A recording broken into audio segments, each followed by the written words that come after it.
Against Pakistan, the opposition, chiefly led by Rahul Gandhi and the Congress party, has been accusing Prime Minister Modi of surrendering India's advantage over Pakistan by bowing to pressure from President Trump. In fact, exactly 1 month ago, viewers, this halt in operations was announced. And the Congress since then has in fact coined a series of memes titled, quote, Narender Surrender, or Narendra Surrender, unquote, to push this campaign.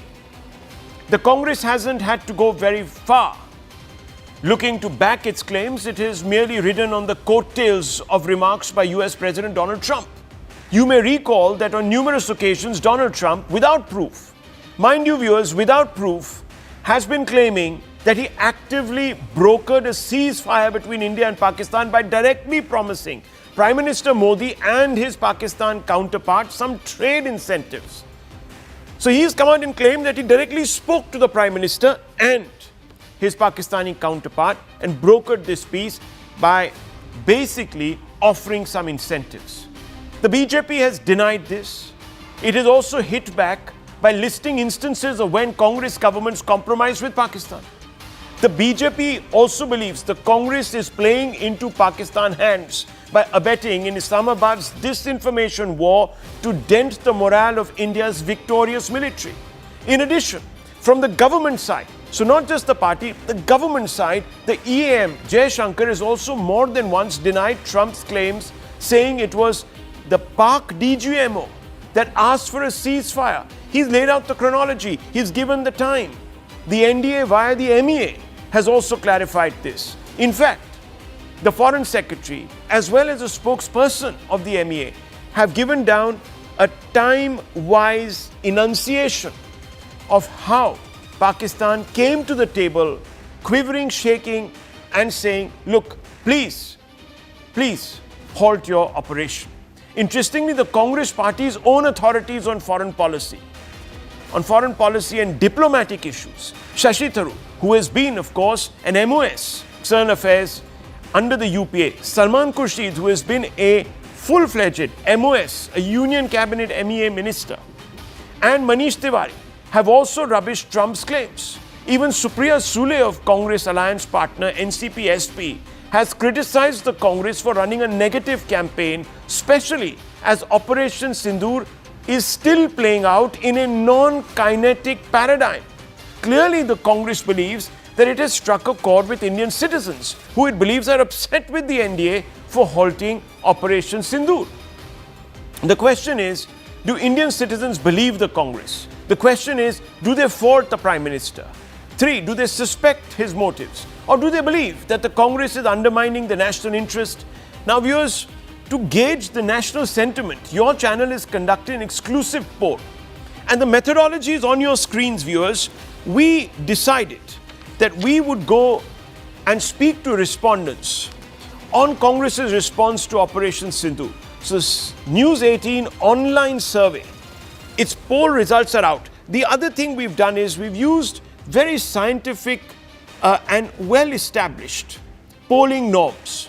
And the poll was conducted over 2 days, June 6th and 7th, which are, of course, marking the 1 month since the cessation of hostilities. Also, viewers, the number of people who have responded, if you just press the click button and continue button on that graphic, we use state-of-the-art polling software, and we went across and we spoke to almost using QR codes. We solicited responses from various News18 websites, social media platforms, television. Our reach is immense, as you know, and we engaged with, let's put out that number, because it's a big number, 14,671 respondents. It's a big poll, viewers, especially of those people who are opinion makers. And we then began to project the questions, and now we have the data to show you.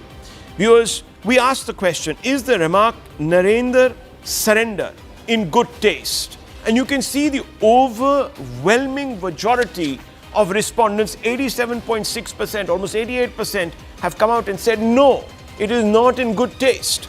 We then moved forward And we asked another big question, which is very instrumental. Do you believe personal attacks on Prime Minister compromise the national interest? 3/4 of the respondents, 75% have come out and said, yes, they do compromise or undermine the national interest. This is a big vote of confidence in Prime Minister Modi's handling of Operation Sindoor and, of course, the objectives that India has realized. Let's look at another response, because all of this ties together and the main question here. Because the idea is to suggest that Narendra Modi is not a defender of India's interests. So we put the question, do you believe Prime Minister has consistently taken a strong stand on national security? Is he, as he claims, the guardian of India's national security? And 88% have come out and said yes, despite the Congress running a untiring month-long campaign to influence public opinion. It's clearly not actually working on the ground, and therefore let's bring in our guests, because we have more questions that we have asked, and I want to break this down. Let's put these three out for debate, and then we'll come to another set of responses in just a few moments. So let's first look at these three questions. Let's put those aside. We have three more to show you and takeaways. So I want to begin with Sanjay Jha, who represents the Congress party point of view here. And of course, we have Charu Pragya, a very articulate spokesperson of the Bharatiya Janata Party. We also have Tushar Gupta, who's been tirelessly commentating, writing pieces and articles for the Swarajya on the politics also behind Operation Sindoor. And unfortunately, it's begun to overshadow the objectives that we have achieved. But that's a separate question. Now, Sanjay Jha, you've seen the responses. It is clear that there are no takers for the Congress point of view. For Rahul Gandhi's point of view, let me be very blunt. And it appears that he might be scoring another political self-goal. He did it with Chaukidar Chor. He's done it with Jumlebaz. He's done it with, the jibes at crony capitalism, the entire, I don't even want to go there, Modani, formulation. Now this Narender Surrender, or, if you lose the colloquial term, Narender Surrender and all of that seems to not connect.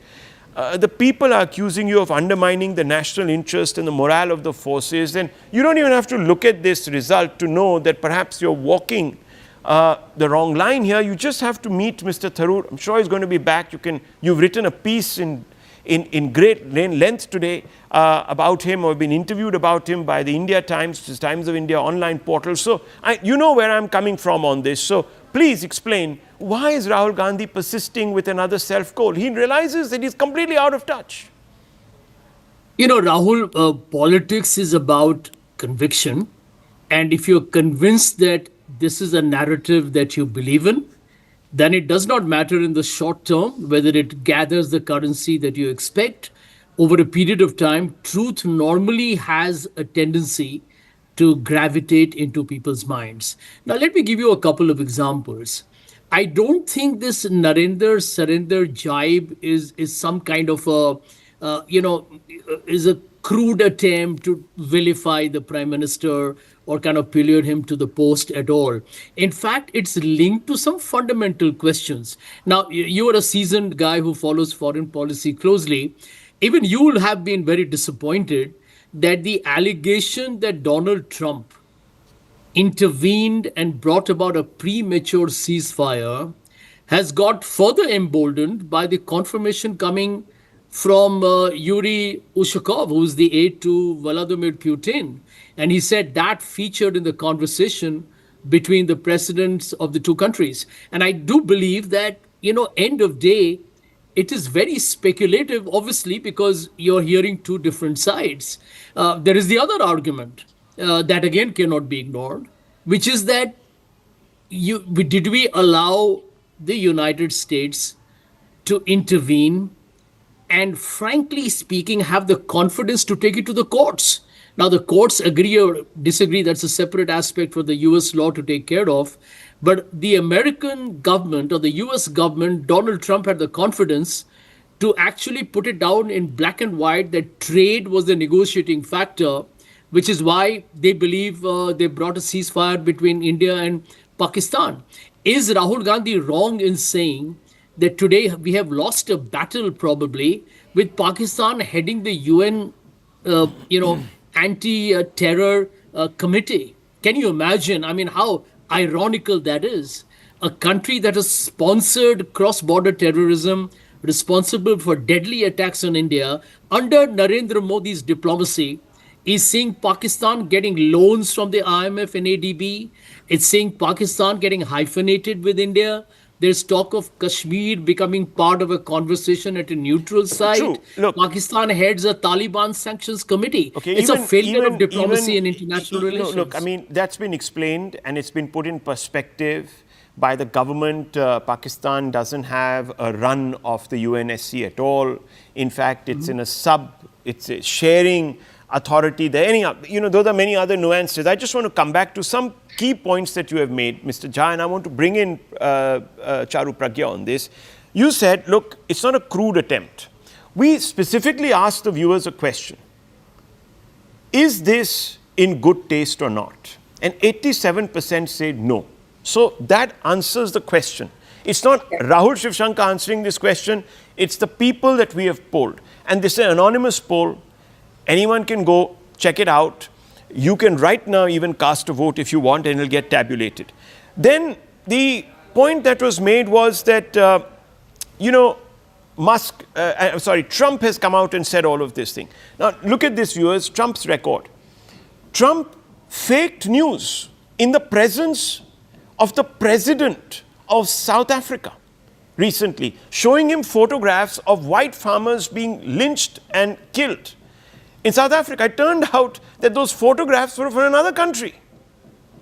Nothing to do with South Africa. And he showed it and he made this huge... So he's a liar. Musk has accused him of lying on a bill. Musk, he's a felon, viewers. He's a felon. Musk has come out and said that, look, he's even mentioned in certain rotten, sordid episodes regarding a sexual offender who's dead now, Epstein.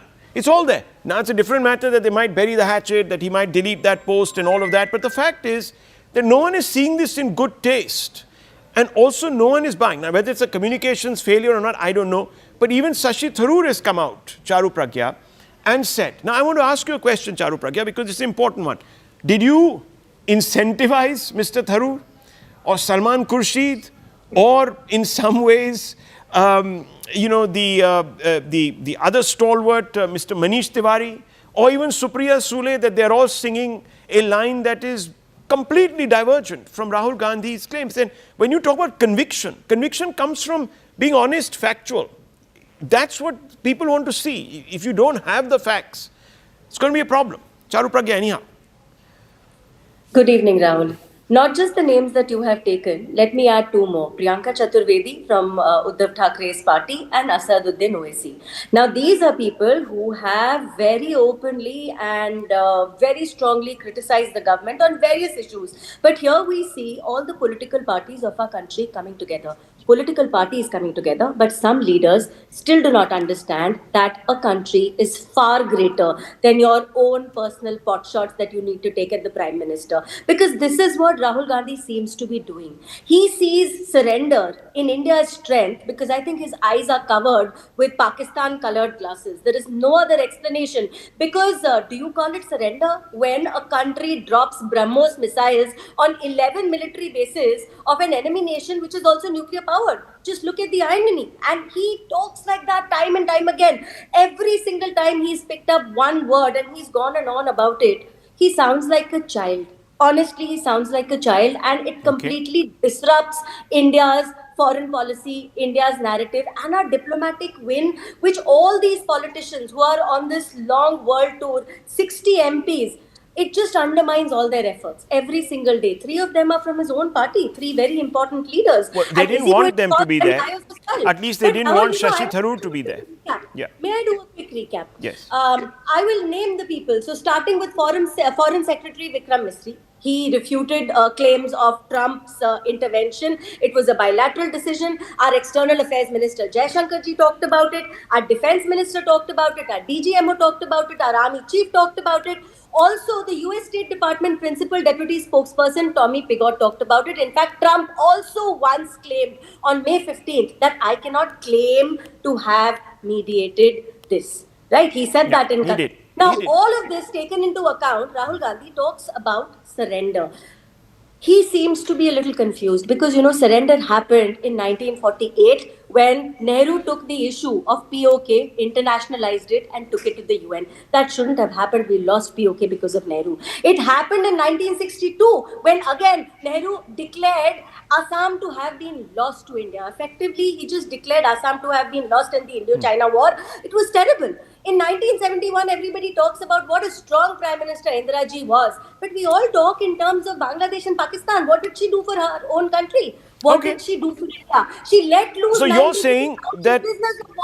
She didn't get back our own. So you're saying that the facts from history suggest that the Congress does not even have the locus standi today to hold a mirror up to anyone else. Okay.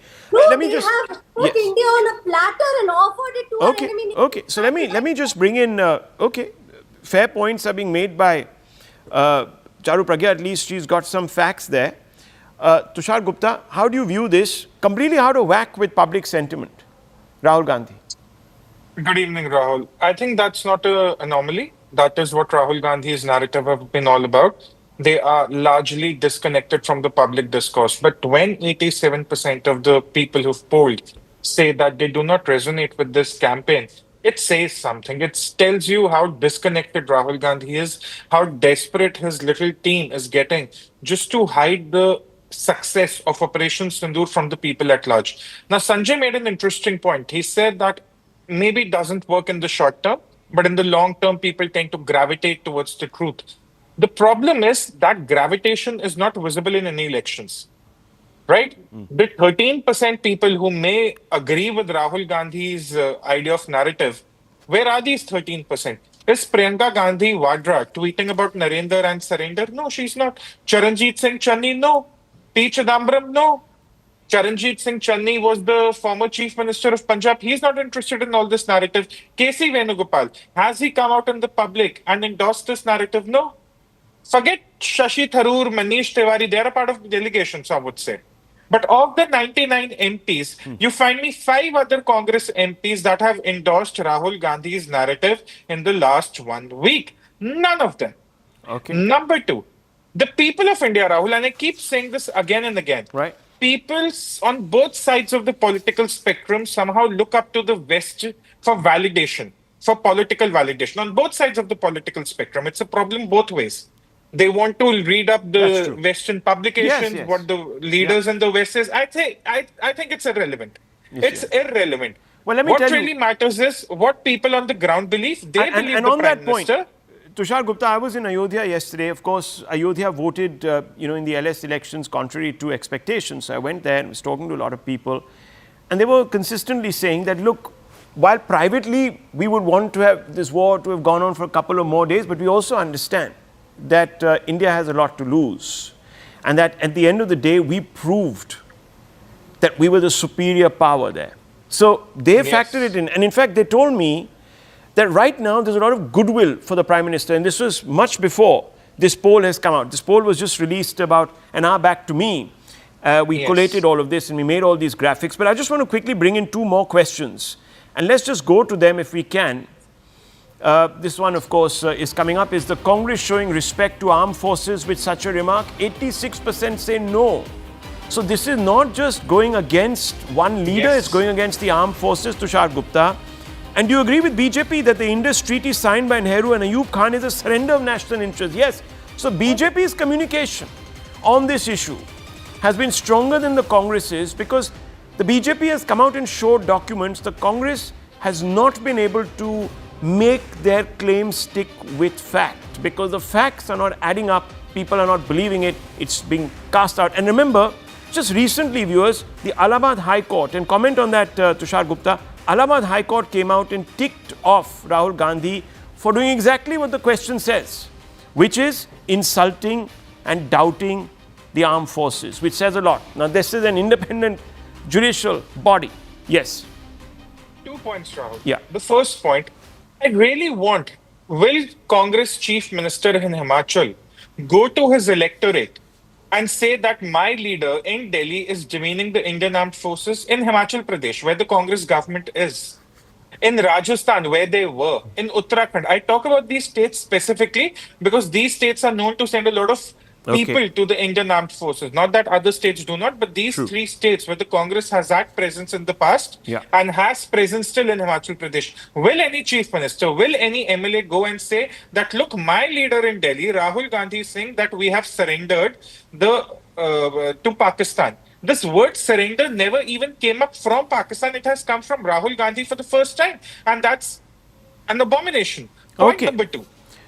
On Indus Water Treaty, there is a report today, earlier today, a report came out that there's a feasibility study being conducted if we can divert the water away from Jhelum and Chenab through canal network, which can benefit, say, Punjab, Haryana, Rajasthan, Uttar Pradesh, and as far as Gujarat as well. It's something I had written about in April, late April, when the Indus Water Treaty was put in abeyance. Right? So already the government is thinking on those lines, and the magnitude of water we send to through Indus, Jhelum, and Chenab is far more than what we retain through Mr. Gupta, if you remember, a number of Congress Ravi leaders came out, and apart from that, some other India bloc parties came out and said it's being unfair to the Pakistanis. The same Pakistanis that bleed us and viewers export terror and want to push our economy into the ditch. Now, I have exactly 1 minute each with Sanjay Jha and with Ms. Pragya here. I'm going to start the stopwatch. Sanjay Jha, quick response. I have exactly 1 minute. I'm holding up the stopwatch. Here we go.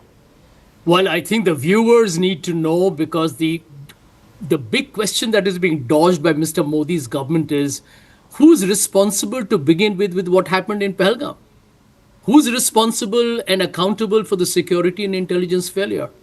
Where are the terrorists? Why did Donald Trump announce the ceasefire before Mr. Modi's government did? At the end of the day, who in the BJP said, the Deputy Chief Minister, in case you don't know, that the Indian armed forces must bow down before Mr. Modi? Who's making these Bollywood dialogues ki mere rag rag mein sindoor daur raha hai? And he could not keep your borders safe. The Chaukidar failed in his job, and that's a fact. Rahul Gandhi is raising issues that concern the ordinary people of India. The BJP is making a political marketing out of Indian armed forces bravery. Indian armed forces are brave, they're extraordinary. 3 the seconds. Political administration 2, is not. 1. Okay, let me bring in Charu Pragya. Your time starts now, Charu Pragya. Respond to that. He's making a relevant intervention.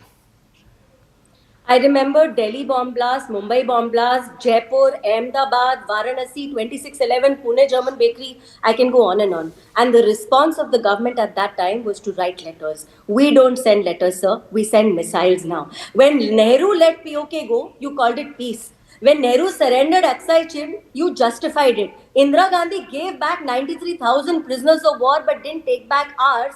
You call it maturity. But here is India and here is Modi ji, who's striking back hard into the enemy nation, and you call it surrender. Irony, just died a million deaths. The problem here is that your narrative speaks more for Pakistan and less for India. And I have a problem with that. Every single Indian citizen has a problem with that. When the enemy is applauding you, that needs to be a concern, because that means you don't stand with your own. And if you don't see a problem with this, if the people of Congress don't see a problem with this, I think there is a huge gap in the way your value is running. Well, the points have been made on both sides, viewers. You heard them. I think once again we have an issue here, and some takeaways on your screens, viewers. It's quite clear that the people are not buying the Congress narrative. And this is really repeating itself once again, history over the last 11 years. The Congress comes up with a narrative. It could be a shrill narrative sometimes. It can also be a very personal attack on the Prime Minister. It gets rejected. Either the problem is with the messenger, who is not seen as credible, or it is with the message itself. You make up your minds, viewers. You've heard both sides. I gave them exactly the same amount of time. I'll leave it at this. The people have spoken. They don't agree that Operation Sindoor was a surrender.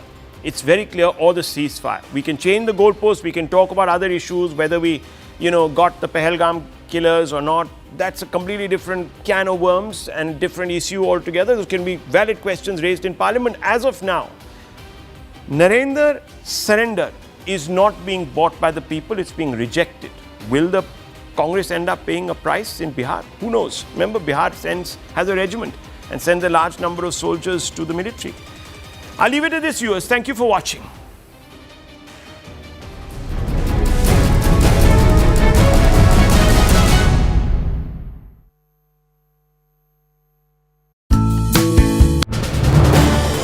This is News 18 Network.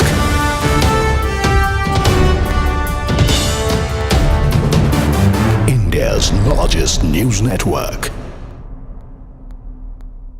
Prime Minister Narendra Modi will attend the G7 summit in Canada later this month, marking a key diplomatic reset with Ottawa. Now, Prime Minister Modi confirmed the development after a congratulatory call from Canada's newly elected Prime Minister Mark Carney, who invited him to the summit from June 15 to 17. Now, remember, this comes after ties between India and Canada has nosedived under Justin Trudeau's leadership, especially after the allegations linking India officials to Khalistani leader Hardeep Nijjar's killing. Now, but Carney's rise has sparked hopes of a thaw, and India has been regularly invited to the G7 since 2019, with this visit likely to signal a fresh start. First is we are in the role, Canada is in the role of the G7 chair, and in those discussions, as agreed with our G7 colleagues, include important discussions on energy security, on digital future, critical minerals, amongst others, and partnerships actually in building infrastructure in the emerging and developing world. There are certain countries that should be at the table for those discussions, and in my capacity as G7 chair, in consultation with others, some others, make those determinations. India, the 5th largest economy in the world, effectively the most populous country in the world, central to a number of those supply chains, at the heart of a number of those supply chains, so it makes sense. And in addition, bilaterally, we have now agreed, importantly, to continued law enforcement dialogue. So there's been some progress on that. It recognizes issues of accountability. I extended the invitation to Prime Minister Modi in that context, and he has accepted. In a significant development signaling a thaw in India-Canada relations, Canadian Prime Minister Mark